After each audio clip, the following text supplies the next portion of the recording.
Derek never thought a simple birthday party would turn his entire world upside down. But that's exactly what happened on that warm Saturday afternoon in June. His sister had been planning his nephew's third birthday party for weeks. She'd rented out a section of Riverside Park, the one with the big playground and the picnic tables under the oak trees. Derek wasn't really in the mood for a party, to be honest. He'd been working long hours at the construction site, and his weekends were usually reserved for catching up on sleep and maybe watching a game. But family was family, and little Tommy was his only nephew. So he showed up with a wrapped toy truck and a tired smile. The park was packed.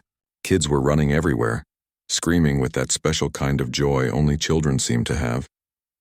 Parents stood in clusters talking and laughing while keeping one eye on their little ones. The smell of hot dogs and hamburgers filled the air from the grill his brother-in-law was manning. It was a perfect day, really. Blue sky, gentle breeze, nothing that could go wrong. Derek grabbed a soda from the cooler and found a spot at one of the picnic tables. He watched Tommy tear through the presents with the kind of enthusiasm that made everyone laugh. His sister caught his eye and mouthed, "Thank you for coming." He nodded back, feeling good about being there. That's when he saw her. At first, it was just a figure in the distance near the swings. A woman with dark hair pulled back in a ponytail, wearing jeans and a light blue shirt. Something about the way she moved made Derek look twice, then 3 times. His heart started beating faster and his mouth went dry. It was Lauren. His ex-wife. They'd been divorced for 2 years now. 2 long years of trying to move on, of avoiding places they used to go together, of deleting old photos from his phone at 2 in the morning when he couldn't sleep. He hadn't seen her since they'd signed the final papers at the lawyer's office. She'd moved across town after that, and they had no reason to stay in touch. No kids, no shared property left to divide, nothing tying them together anymore except painful memories. But it wasn't just Lauren that made Derek freeze in his seat. It was what she was holding. A baby. Derek's hand started shaking. He put down his soda before he could drop it. The baby looked small, maybe 8 or 9 months old, wearing a little yellow outfit with a sun on it. Lauren was bouncing the baby gently, talking to another woman Derek didn't recognize. He told himself to look away, to just let it go. Maybe it was a friend's baby. Maybe she was babysitting. Maybe she'd moved on and started a whole new life, and that was fine. Good for her. People move on. That's what they do after divorce. But something pulled Derek to his feet. Maybe it was curiosity. Maybe it was something else he couldn't quite name. He started walking across the grass, weaving between running children and scattered toys. His sister called out something behind him, but he didn't hear the words. Everything else had faded into background noise. As he got closer, his stomach dropped. The baby turned its head, and Derek saw its face clearly for the first time. Those eyes, those unmistakable green eyes that everyone in Derek's family had. His grandfather had them. His father had them. Derek saw them every morning in the mirror, and now he was seeing them in this baby's face. But it wasn't just the eyes. As Derek moved even closer, maybe 20 feet away now, he could see something else. On the baby's left ear, there was a small birthmark.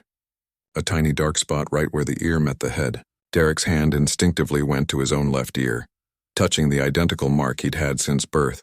The mark his mother always said made him special. The world seemed to tilt. Derek's mind started racing, doing math he didn't want to do. 9 months old, maybe 8. That would mean Lauren looked up and saw him. The color drained from her face instantly. She clutched the baby closer to her chest. For a moment, they just stared at each other across the distance. Derek saw something flash in her eyes. Fear, guilt, panic?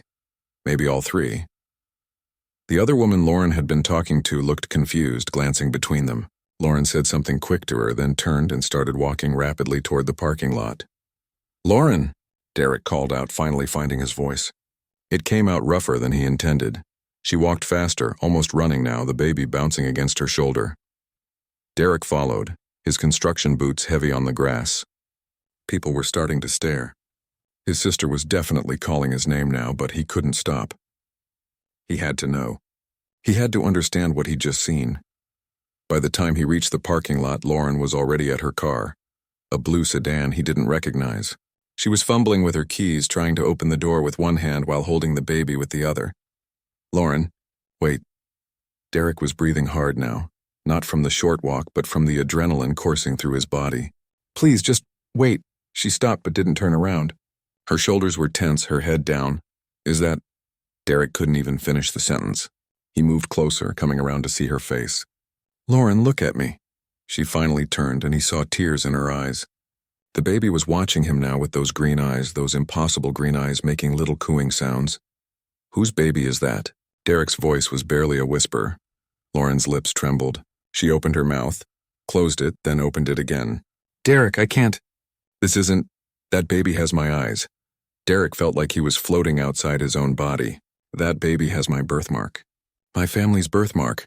Derek, please." Lauren's voice cracked. "I can't do this right now." "Can't do what?" "Can't explain why there's a baby that looks exactly like me." His voice was rising now. "We were married for 5 years, Lauren. 5 years. And now you show up with a baby that— It's not what you think," Lauren practically shouted, then immediately looked around, worried about the scene they were making. She lowered her voice to an urgent whisper. "Just— I need you to trust me.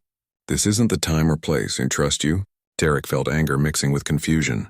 "When were you going to tell me? Were you ever going to tell me?" Lauren managed to get the car door open. She carefully placed the baby in a car seat in the back, taking longer than necessary, probably trying to think of what to say. When she stood back up, her face was streaked with tears. "I'm sorry," she said so quietly Derek almost missed it. "I'm so sorry. But I can't explain this right now. I can't." She got in the driver's seat and started the engine. Derek stood there, his hand on her car door, not quite believing this was happening. "Lauren, you can't just leave. If that's my— I'll call you," she said quickly, not meeting his eyes. "I promise I'll call you, just give me some time." Before Derek could respond, she pulled the car door closed and backed out of the parking space. He had to step back to avoid being hit. Within seconds, she was driving away, leaving Derek standing alone in the parking lot with 100 questions screaming in his head. He watched until her car disappeared around the corner. Then he just stood there staring at nothing, his mind trying to make sense of what had just happened.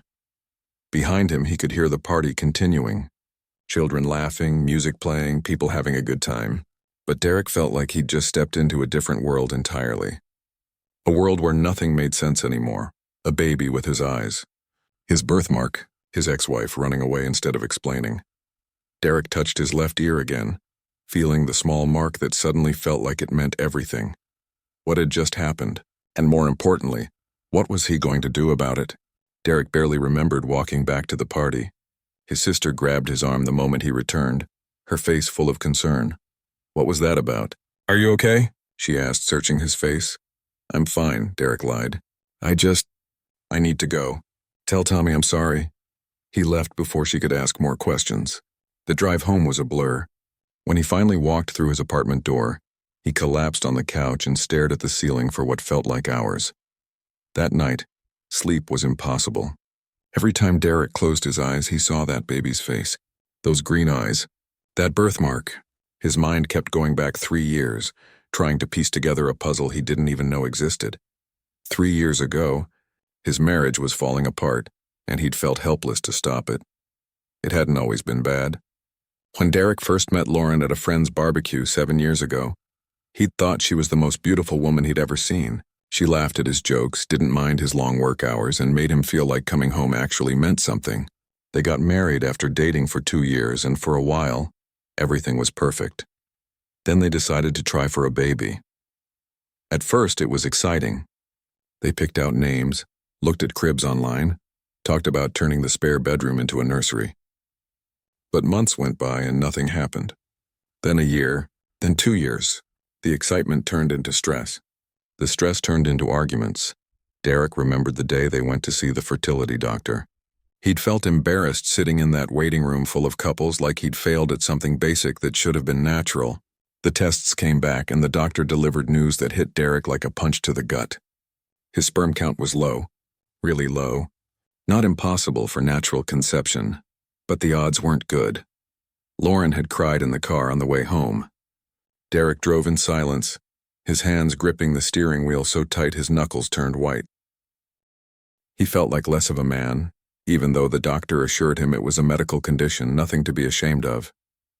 But shame doesn't listen to logic. The doctor talked about options. Fertility treatments, medications, procedures. They tried some of them. Derek took vitamins, changed his diet, did everything the doctors suggested. They spent thousands of dollars they didn't really have. There were needles and appointments and scheduled intimacy that stopped feeling intimate at all. Their marriage became all about the baby they didn't have. Every conversation somehow circled back to it. Every pregnant woman they saw on the street was a reminder of what they couldn't achieve. Lauren stopped wanting to go out with friends. Derek worked longer hours because being at home felt suffocating. The fertility clinic suggested storing Derek's sperm just in case they wanted to try more advanced procedures later. He remembered that day clearly. It felt clinical and cold, nothing like the future he'd imagined. But they did it anyway, holding on to hope that was getting thinner every day. Then about 3 years ago, something in Lauren changed. She became distant, stopped talking about babies altogether. She'd sit on the couch at night staring at her phone, somewhere else entirely even when she was right next to him. Derek tried to reach her, but it felt like talking to a wall. One morning, she announced she needed time away. A solo trip, she called it, 2 weeks to clear her head and figure things out. Derek had been hurt, but he understood. Or at least he told himself he did. Maybe they both needed space. Maybe distance would help them remember why they fell in love in the first place. She went to visit her cousin upstate, or at least that's what she told him. For 2 weeks, their communication was minimal. A few text messages, one short phone call where Lauren sounded strange, distracted. Derek counted down the days until she'd come home, planning how he'd try harder, be better, save their marriage. But when Lauren returned, she wasn't the same person. She walked through the door, set down her suitcase, and stood in the living room like a stranger in her own house.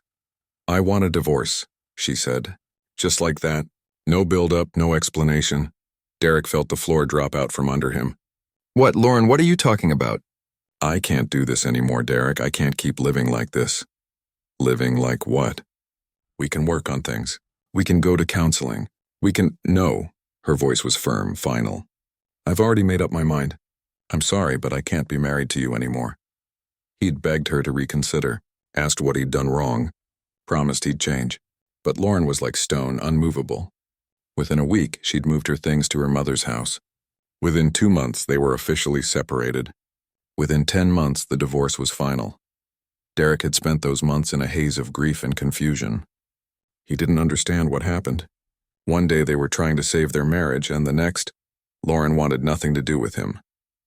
His friends told him it was for the best, that if she didn't want to fight for the marriage, he deserved better. His mother said some people just give up too easily these days, but none of it made sense to Derek. Something had changed during that trip, and Lauren never explained what. Now, lying in his bed at 2 a.m, Derek's mind was racing. He grabbed his phone and pulled up a calculator. If that baby was 8 or 9 months old now, that meant Lauren got pregnant around. His stomach turned. Right around the time of that mysterious trip. Right around the time she came back different and asked for a divorce. The pieces started clicking together in a way that made Derek feel sick. Had Lauren been with someone else? Had she gotten pregnant by another man and come back to ask for a divorce because of it? But then why would the baby look so much like him? Those eyes weren't just similar. They were identical. And that birthmark wasn't something common. His doctor once told him it was a genetic trait, passed down through families. Derek got up and paced his apartment. Back and forth, wearing a path in the carpet.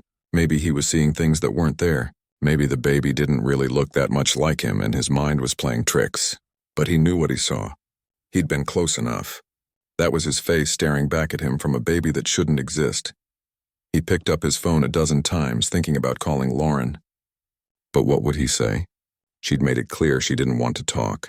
She'd promised to call him, but when? Tomorrow? Next week? Never?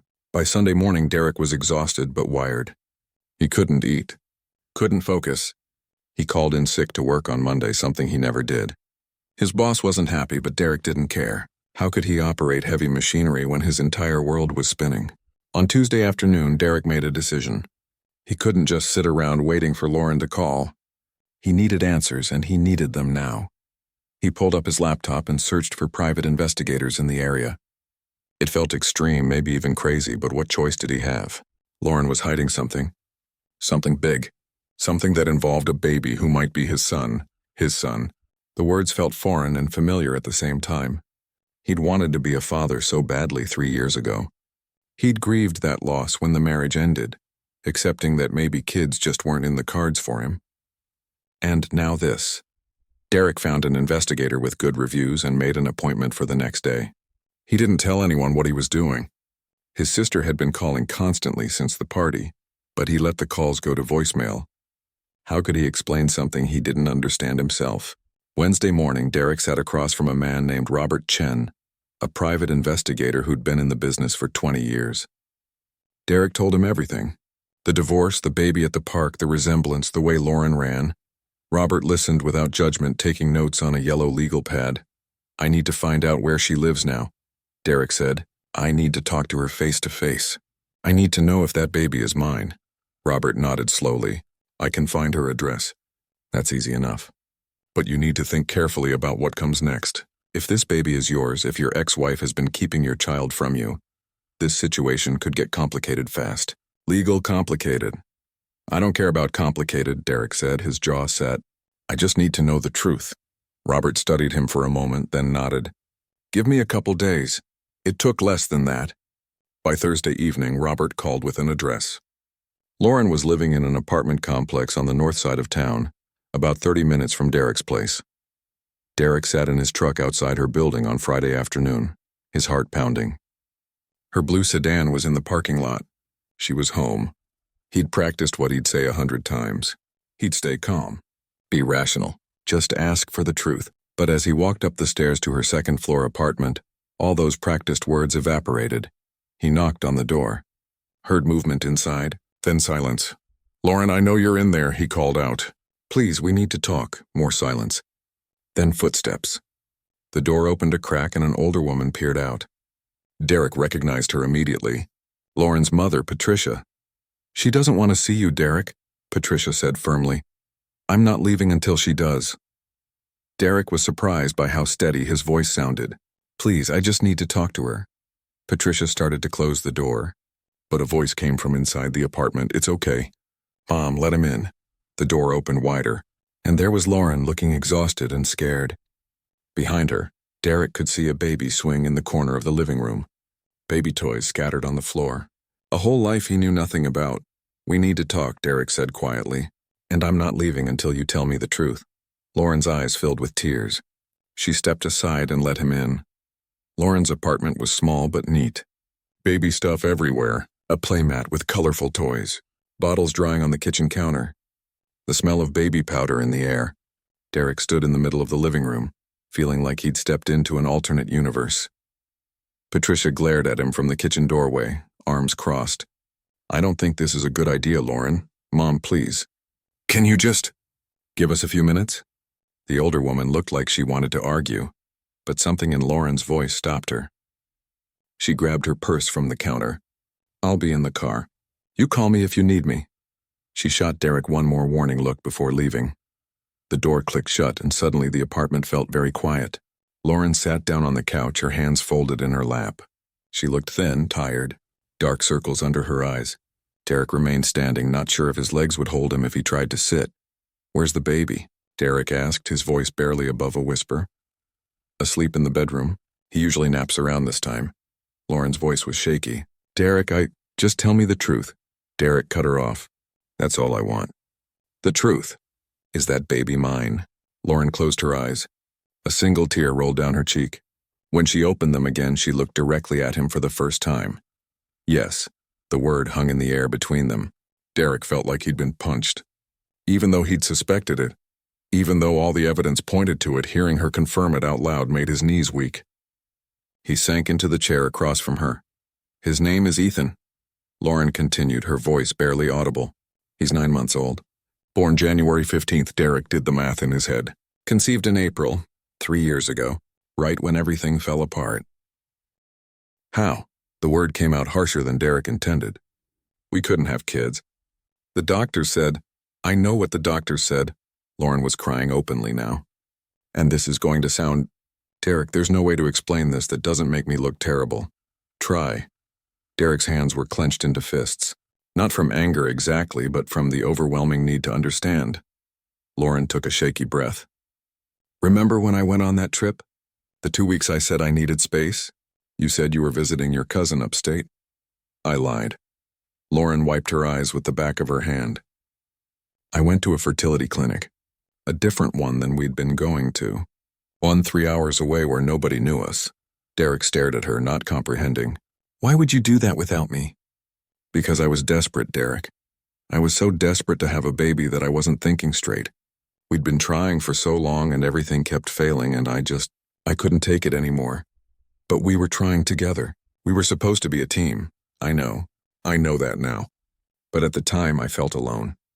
I felt like I was the only one who really wanted this, even though I know that wasn't true. You were hurting too. I couldn't see it. Derek ran his hands through his hair. I still don't understand. What did you do at this clinic? Lauren looked down at her hands. They had your sperm. From when we did the storage at our old clinic. I requested they transfer it to this new place. And they just did that? Without asking me? We were still married. I was still listed as your spouse on all the paperwork. Legally, I had access to it. Lauren's voice got even quieter, so I had the procedure done. Artificial insemination. And it worked. The room started spinning. Derek gripped the arms of the chair. You used my sperm without telling me? I convinced myself that if I got pregnant, you'd be happy. That a baby would fix everything. That you'd forgive me for doing it behind your back because we'd finally have what we both wanted. That's insane, Lauren. That's completely insane. I know. Lauren stood up, pacing now. I know it was wrong. I knew it then too, but I did it anyway. And when I came back and realized what I'd done, the weight of it, the betrayal, I couldn't face you. I couldn't look at you knowing what I'd done. So you asked for a divorce instead? I panicked. I found out I was pregnant 3 weeks after I got back. I took the test, saw those 2 lines, and instead of being happy, I just felt this overwhelming guilt. I'd stolen from you, Derek. I'd taken something that wasn't mine to take, and I'd made a decision that should have been ours together. Derek felt sick. So you threw away our marriage? You ended everything instead of just telling me? I thought it would be easier. I thought if we weren't together anymore, I could have the baby and you'd never have to know. I could move away, start over, and you could move on with your life without the burden of a child you didn't consent to having. The burden? Derek's voice rose. You thought a child would be a burden to me? We spent 2 years trying to have a baby, Lauren. 2 years of doctors and tests and tears. And you thought I wouldn't want to know I had a son? I wasn't thinking clearly. I was scared and ashamed and I made terrible decisions. I've been making terrible decisions for 3 years. Lauren was sobbing now. When I had Ethan, when I held him for the first time, I saw your eyes looking back at me. Every single day I see you in his face, and every single day I feel guilty for keeping him from you. Then why didn't you tell me? You've had 9 months since he was born. 9 months you could have picked up the phone. Because I'm a coward. Lauren sat back down, her face in her hands. Because I knew once I told you everything would change. You'd hate me. Your family would hate me. And you'd have every right to. What I did was unforgivable. Derek stood up and walked to the window. Outside he could see Patricia sitting in her car, watching the apartment. The sun was starting to set, casting long shadows across the parking lot. I have a son, Derek said to the window, his voice flat. I've had a son for 9 months and I didn't know. I'm so sorry, Derek. Sorry doesn't give me back those 9 months. Sorry doesn't give me his first smile, his first laugh, his first anything. Derek turned around and Lauren flinched at the look on his face. You didn't just betray me as a husband. You stole my chance to be a father. I know. I missed everything. I wasn't there when he was born. I didn't get to hold him when he was tiny. I didn't get to stay up all night when he cried or see him learn to roll over or any of it. I know, Derek. And I will regret that for the rest of my life. A sound came from the bedroom, a soft cry, then another. Lauren stood up quickly. He's awake. Can I see him? Derek asked. Really see him? Lauren hesitated, then nodded. She walked to the bedroom door and opened it carefully. Derek followed, his heart pounding so hard he thought it might break through his chest. The room was painted light yellow. A crib stood against one wall, covered in a mobile with stars and moons. And in that crib, pulling himself up on wobbly legs, was a baby with Derek's green eyes. Ethan, his son. The baby looked at Derek with curiosity, not fear. One hand gripped the crib rail while the other went to his mouth. He was drooling, and Derek could see the white bump of a tooth coming in on his bottom gum. "Hey, buddy," Derek whispered, moving closer. Ethan tilted his head, studying the stranger. Then he smiled, a big gummy smile that lit up his whole face. Derek felt something break open inside his chest. All the anger, all the betrayal, all the hurt, it was still there. But underneath it was something bigger. Something that felt like love and loss and longing all mixed together. "Can I hold him?" Derek asked, his voice cracking. Lauren nodded, reaching into the crib and picking up Ethan. The baby squirmed a little, making happy noises. She hesitated for just a moment, then stepped forward and carefully transferred Ethan into Derek's arms. The baby was heavier than Derek expected, warm and solid and real. Ethan looked up at him with those mirror eyes, and Derek felt tears streaming down his face. "Hi, Ethan," he managed to say. "I'm your dad." The baby grabbed Derek's finger with his tiny hand, holding on tight. And in that moment, Derek understood something. He understood why people say that becoming a parent changes everything. Because it does. Even if the circumstances were wrong, even if he'd been robbed of so much time, this little person in his arms was his son. Lauren stood nearby, crying quietly. "Derek, I don't expect you to forgive me. I don't even expect you to want anything to do with me. But please don't punish Ethan for my mistakes. He deserves to know his father." Derek couldn't look at her. He could barely breathe. He just stood there holding his son for the first time, feeling the weight of everything that had been taken from him and everything he'd just gained. "I need a paternity test," Derek finally said, his voice cold. "I believe you, but I need it official, legal." "Okay, whatever you need. And I need to talk to a lawyer. I need to know what my rights are. What I'm entitled to." "I understand." Derek looked down at Ethan, who was now trying to grab Derek's nose, making little babbling sounds. "I don't know if I can ever forgive you for this, Lauren. What you did, it's beyond anything I can wrap my head around. I know. But this little guy didn't do anything wrong, and he's mine. My son." Derek's voice got stronger. "And I'm not walking away from him, not now. Not ever." Lauren nodded, relief and sadness mixing on her face. "I'll do whatever you want. Whatever's best for Ethan." Derek stayed for another hour, just holding Ethan, learning his sounds, his expressions, the way he laughed when Derek made funny faces. It wasn't enough. It could never be enough to make up for what he'd lost. But it was a start. When he finally left that apartment, Derek's head was spinning. He sat in his truck for a long time, hands on the steering wheel, not moving. He had a son. The words kept repeating in his mind. He had a son, and now he had to figure out what came next. Derek didn't sleep that night either. But this time it was different. He wasn't lying awake wondering and guessing. Now he knew the truth, and somehow that made everything feel worse and better at the same time. He kept thinking about Ethan's little hand wrapped around his finger. That grip had been so strong for such a tiny person. And those eyes. God, those eyes that looked just like his own. But mixed with that joy was anger. Deep, burning anger that kept him tossing and turning until the sun came up. Lauren had stolen something from him. 9 months of his son's life that he could never get back. The first time Ethan opened his eyes. The first time he smiled. The first time he laughed. All of it gone. By Monday morning, Derek was sitting in a lawyer's office downtown. The lawyer's name was Catherine Wells, and she'd been recommended by a buddy from work whose brother went through a messy custody battle. Catherine listened to Derek's story without interrupting. She was in her 50s, with gray hair pulled back in a bun and glasses that sat on the edge of her nose. She took notes on a yellow legal pad just like the private investigator had. When Derek finished, Catherine set down her pen and looked at him seriously. "This is complicated," she said. "What your ex-wife did, using your genetic material without your explicit consent for that specific procedure, it's ethically wrong. Potentially legally wrong, too.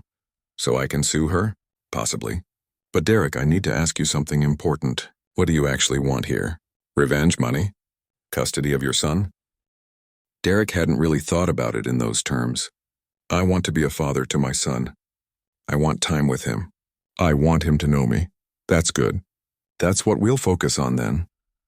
Catherine pulled out some forms. "First things first. We need to establish paternity legally. Your ex-wife says she'll cooperate with that?" "She said she would." "Good.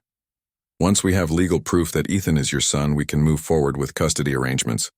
Now you need to understand something. Courts generally don't like to disrupt a baby's primary caregiver.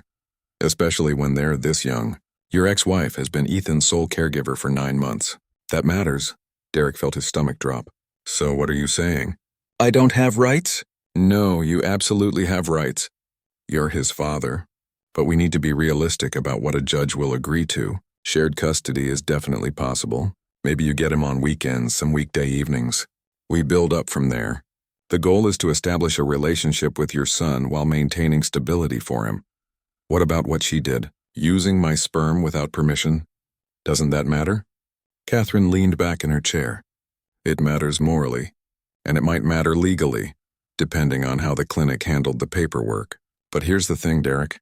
If we go in there trying to punish your ex-wife, trying to take custody away completely, the judge might see you as vindictive, and that won't help your case, so she just gets away with it? I didn't say that. What I'm saying is we need to be smart. Your priority is your son, right? Not revenge? Derek took a deep breath. Catherine was right, even if he didn't like it. Yeah, Ethan comes first. Then we play this carefully. We establish paternity, we negotiate custody, and we get you time with your son. The fact that your ex-wife hid this from you will be noted. It'll be part of the record. But we don't make it the whole case. Derek left Catherine's office feeling frustrated but more focused. She'd given him paperwork for the paternity test and said she'd reach out to Lauren about setting it up. The paternity test happened 3 days later at a clinic across town. Derek, Lauren, and Ethan all showed up at the appointed time. It was awkward, to say the least. They barely spoke to each other. A technician swabbed the inside of Derek's cheek, then Ethan's. The baby cried a little, and Derek felt a surge of protectiveness that surprised him. Results will be ready in 3 to 5 business days, the technician said cheerfully, like this was just another normal appointment. Derek wanted to see Ethan after the test, but Lauren said he was due for a nap and she needed to get him home. Derek watched them leave, feeling that same emptiness he'd felt when Lauren drove away from the park. The results came back on a Thursday. Catherine called him at work. It's official. 99.9% probability. Ethan is your son. Derek had to sit down, even though he'd known it in his gut. Seeing it confirmed in legal terms made it real in a different way. Now we move forward with custody arrangements, Catherine continued. I've already reached out to your ex-wife. She doesn't have a lawyer yet, which is interesting. She might not fight this. What does that mean? It means she might be willing to work out an agreement without going to court. That would be better for everyone, especially Ethan. Court battles are expensive and ugly, and they take time. Over the next 2 weeks, Derek's life became a blur of legal paperwork and phone calls. Catherine and Lauren worked out a temporary arrangement. Derek would get to see Ethan twice a week for now. Wednesday evenings and Saturday afternoons. 4 hours each time, it wasn't enough. It would never be enough. But it was something. The first official visit was on a Wednesday evening. Derek showed up at Lauren's apartment with a bag full of toys he'd bought. Probably too many toys, but he couldn't help himself. He'd walked through the baby section at the store like a kid in a candy shop, wanting to buy everything. Lauren answered the door looking exhausted. He's been fussy today. I think he's getting another tooth. Derek nodded, trying to keep things civil. That's okay. I can handle fussy. She let him in, and there was Ethan in his playpen chewing on a rubber giraffe. When he saw Derek, he didn't smile. He just stared like he was trying to figure out who this person was. Hey, buddy, Derek said softly, kneeling down next to the playpen. Remember me? Ethan looked at him for a long moment, then went back to chewing his giraffe. Derek's heart sank a little. He'd imagined Ethan would recognize him, would be happy to see him. But why would he? To this baby, Derek was just some guy who showed up sometimes. It takes time, Lauren said quietly from the kitchen. Babies need consistency. Derek knew she was right, but it hurt anyway. He spent the next 4 hours playing with Ethan, reading him board books, making funny faces to try to get him to laugh. Ethan warmed up eventually, even let Derek feed him his dinner, mashed sweet potatoes that ended up more on Ethan's face than in his mouth. When it was time to leave, Derek didn't want to go. He wanted to stay for bath time, for bedtime stories, for all of it. But the agreement said 4 hours and he didn't want to push it. Same time Saturday? He asked Lauren at the door. She nodded. Same time. Saturday came and it was a little easier. Ethan seemed to recognize Derek this time, didn't look at him like a stranger. By the third visit, Ethan reached for Derek when he walked in the door, and Derek felt like his heart might explode. but with the joy came frustration. Every time Derek left that apartment, every time he had to say goodbye to his son, he felt like he was losing something. He'd missed so much already, and now he was only getting 8 hours a week. 8 hours out of 168. His family wasn't helping. His sister kept asking why he didn't fight for full custody. His mother said Lauren shouldn't be allowed to keep Ethan after what she'd done. Even his friends at work had opinions about what Derek should do. But Derek kept hearing Catherine's words in his head. Your priority is your son, right? Not revenge? Still, the anger was always there, simmering under the surface. During the visits, Derek tried to keep things peaceful with Lauren. They barely talked, just exchanged information about Ethan's schedule, his eating habits, whether he'd napped. But the tension was thick enough to cut with a knife. One Saturday, about a month into the visits, Derek arrived to find Lauren crying in the kitchen. Ethan was in his high chair, banging a spoon and babbling happily, completely unaware of his mother's tears. Derek stood awkwardly in the doorway. Are you okay? Lauren wiped her eyes quickly. I'm fine. Just a rough morning. Lauren, I said I'm fine, Derek. Her voice had an edge to it, but she clearly wasn't fine. Derek could see dishes piled in the sink, laundry overflowing from a basket in the corner, dark circles under Lauren's eyes that seemed to get darker every time he saw her. Are you sleeping? Derek asked. That's none of your business. You're Ethan's mother. If you're not okay, that affects him. So yeah, it kind of is my business. Lauren let out a bitter laugh. Now you care about my well-being? That's rich. Derek felt his temper flare. I'm trying to be civil here. I'm trying to do what's best for our son. Our son. You keep saying that like you've been here all along. Like you didn't miss everything. That wasn't my choice. Derek's voice rose and Ethan stopped banging his spoon, looking worried. Derek took a breath, forcing himself to calm down. That wasn't my choice, and you know it. Lauren's face crumpled. I know, okay? I know what I did. I live with it every single day. You think this is easy for me? Watching you walk out that door every time, knowing I'm the reason you have to leave, knowing I stole his first 9 months from you? Derek didn't know what to say to that. I have postpartum depression, Lauren said quietly. My doctor diagnosed it 2 months ago. I'm on medication, but it's not really helping. Some days I can barely get out of bed. If it wasn't for my mom, I don't know what I'd do. Derek felt his anger deflate a little. He didn't want to feel sympathy for Lauren. He wanted to stay mad at her. But looking at her now, really looking at her, he saw someone who was barely holding it together. Why didn't you tell me? Because I didn't think you'd care. Because I figured you hate me. Because I deserve to struggle after what I did to you. Lauren, that's not... Derek trailed off. Did he hate her? Sometimes it felt like it. But hate was exhausting, and he was so tired of being angry all the time. I don't hate you, Derek said finally. I hate what you did. I hate that I missed so much of Ethan's life. But watching you fall apart doesn't make me feel better. It just means Ethan has 2 parents who are barely functioning. Lauren looked at him surprised. What are you saying? I don't know, Derek admitted. Maybe we need to figure out how to do this better. For him, it wasn't forgiveness, not by a long shot, but it was something. A crack in the wall of anger and hurt that had been between them.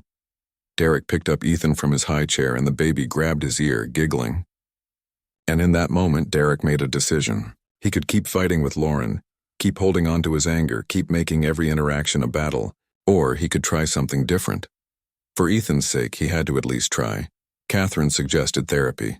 Not for Derek alone, but for both him and Lauren together. Co-parenting therapy, she called it.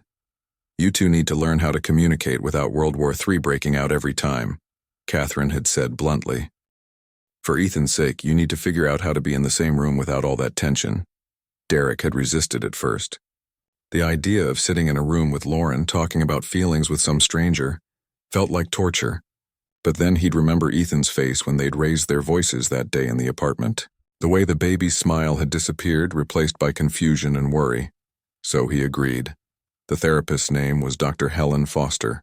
Her office was in a quiet building downtown, with soft lighting and comfortable chairs that were probably designed to make people feel safe. Derek sat on one end of a couch, Lauren on the other, with what felt like a mile of space between them. The first session was brutal. Dr. Foster asked them to talk about what happened, and Lauren broke down within 5 minutes. Derek sat rigid, his jaw clenched, trying not to let his anger take over. He wanted to yell, He wanted to make Lauren understand how much she'd hurt him, but Dr. Foster kept redirecting them, kept asking questions that forced them to actually think instead of just react. "Derek, can you tell Lauren how it felt when you saw Ethan for the first time at the park?" Dr. Foster asked. Derek looked at the floor, like my whole world tilted, like nothing made sense anymore. "And Lauren, what was going through your mind when you saw Derek that day?" "Terror," Lauren said quietly. "Pure terror. I knew the secret was out and I knew I'd have to face what I'd done. They went to therapy every week, sometimes twice a week when things got particularly rough. Slowly, painfully, they started to communicate, not as a married couple trying to fix their relationship. That ship had sailed. But as two people who shared a son and needed to figure out how to raise him together. Dr. Foster taught them techniques. How to use I feel statements instead of accusations. How to take breaks when conversations got too heated. How to focus on Ethan's needs instead of their own hurt feelings. It wasn't easy.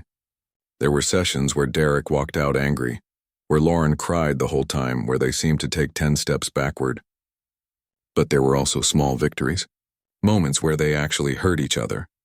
Where they could talk about Ethan's schedule or his milestones without it turning into a fight. 2 months into therapy, Catherine called with news. She and Lauren had worked out a custody agreement. Derek would get Ethan 3 evenings a week and every other weekend. As Ethan got older and more adaptable, they could reassess and potentially do more time. "It's not 50-50, Catherine warned, but it's a lot more than you had, and it's done without a court battle, which means you saved money and stress." Lauren agreed to all of it. Derek felt a strange mix of emotions, relief that he'd have more time with his son, frustration that it still wasn't equal, but also something else. Gratitude, maybe, that Lauren hadn't fought him on it. The new custody arrangement started the following week. Derek had spent the previous weekend transforming his spare bedroom into a nursery. He'd painted the walls a soft blue, assembled a crib that came with instructions that might as well have been in another language, and bought more baby supplies than one kid could possibly need. His sister had helped, bringing over bags of hand-me-down clothes from when Tommy was a baby. "I can't believe you're a dad," she'd said, hanging tiny shirts in the closet. "I mean, I'm still processing all of this. But Derek, you're going to be great at this." "What if I mess up?" Derek had asked, staring at the crib he'd just finished building. "What if I don't know what to do when he cries?" "Then you'll figure it out. That's what parents do. They figure it out." The first overnight visit was terrifying. Lauren dropped Ethan off at 6 o'clock on a Friday evening, along with a diaper bag that seemed to contain everything except the kitchen sink. "He usually goes to bed around 7:30, Lauren said, hovering in the doorway. "He likes to be rocked first, and he sleeps with this blanket." She held up a small blue blanket that looked well-loved. "If he wakes up in the night, sometimes a bottle helps. Sometimes he just wants to be held." "Lauren, I got this," Derek said, even though his stomach was doing flips. "Right, sorry, She looked at Ethan, who was in Derek's arms, chewing on his fist. "This is his first night away from me." Derek saw the fear in her eyes and felt a pang of something that wasn't quite sympathy but wasn't quite not sympathy either. "He'll be okay. I promise." Lauren nodded, kissed Ethan's head and left quickly, like if she stayed any longer she'd change her mind. That night was rough. Ethan cried when bedtime came, clearly missing his mom and his normal routine. Derek rocked him, sang to him, tried everything Lauren had suggested. Nothing worked. Finally, around 9 o'clock, Derek gave up on the crib and just lay down on his own bed with Ethan on his chest. The baby calmed down almost immediately, his little hand clutching Derek's shirt. They fell asleep like that, and Derek woke up at 2 in the morning with a stiff neck and Ethan still sleeping peacefully on top of him. He carefully moved the baby to the crib and miraculously, Ethan stayed asleep. By morning, Derek felt like he'd been hit by a truck. But when Ethan woke up and gave him that gummy smile, all the exhaustion felt worth it. Over the next few months, Derek learned how to be a dad. He learned that Ethan hated peas but loved sweet potatoes, that he laughed hysterically when Derek made silly faces, that he got cranky if he missed his afternoon nap. That bath time was his favorite time of day. All the little things that parents usually learn gradually, Derek was learning in compressed time. He made mistakes, lots of them. There was the time he forgot to pack extra clothes and Ethan had a massive diaper blowout at the grocery store. The time he gave Ethan a bath that was too hot and the baby screamed bloody murder. The time he fell asleep during an evening feeding and woke up to Ethan covered in formula. But there were also beautiful moments. The first time Ethan reached for Derek when he was upset. The first time he said "Dada," which might have just been babbling but Derek chose to believe was intentional. The way Ethan's whole face lit up when Derek came to pick him up for visits. The relationship with Lauren slowly shifted too. It wasn't forgiveness exactly. Derek still felt the sting of betrayal when he thought too hard about what she'd done. But therapy was helping them see each other as human beings again instead of just as sources of pain. One evening, about 6 months into the new custody arrangement, Derek and Lauren were doing the handoff at her apartment.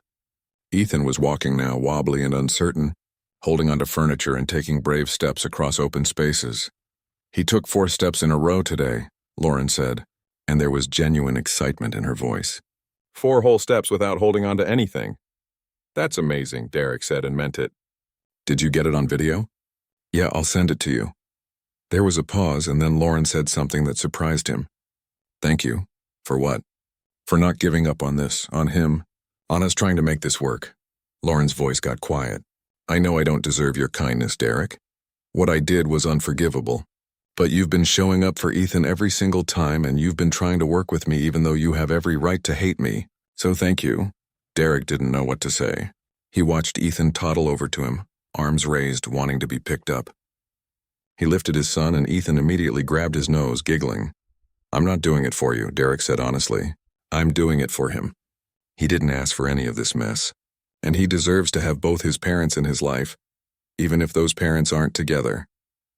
"I know, but still, thank you." A year after that day in the park, Derek found himself at Ethan's first birthday party. Lauren had invited both families, and there was an awkward moment at first when everyone arrived. Derek's mom and Lauren's mom hadn't spoken since the divorce, and the tension was obvious. But then Ethan toddled into the room wearing a little birthday hat, and everything else faded into the background. Derek watched his son destroy a smash cake with pure joy, getting frosting in his hair, on his face, all over his clothes. Both families laughed together, took pictures, sang happy birthday to a little boy who had no idea how complicated his existence was. Later, after most of the guests had left and Derek was helping clean up, his sister pulled him aside. "You okay?" she asked. Derek looked at Ethan, who was playing with torn wrapping paper on the floor, completely content. "Yeah," he said. "I actually am. I'm proud of you, you know. This whole situation could have been so much uglier. It was ugly for a while, but you didn't let it stay that way. You put Ethan first even when it was hard." Derek thought about the journey of the past year. The shock, the anger, the betrayal, the confusion, the legal battles and the therapy sessions and the sleepless nights, the missed milestones he'd never get back and the new ones he was getting to witness. Was he happy about how everything had unfolded? No. If he could go back in time and change things, make Lauren tell him the truth from the beginning, give him those first 9 months with his son, he would in a heartbeat. But he couldn't change the past. All he could do was show up for the future. "You know what the weird thing is?" Derek said to his sister. "I wouldn't trade being his dad for anything. Not for anything in the world. Even with all the pain and messiness that came with it." His sister smiled. "That's what being a parent is. It's messy and painful and beautiful and worth it all at the same time."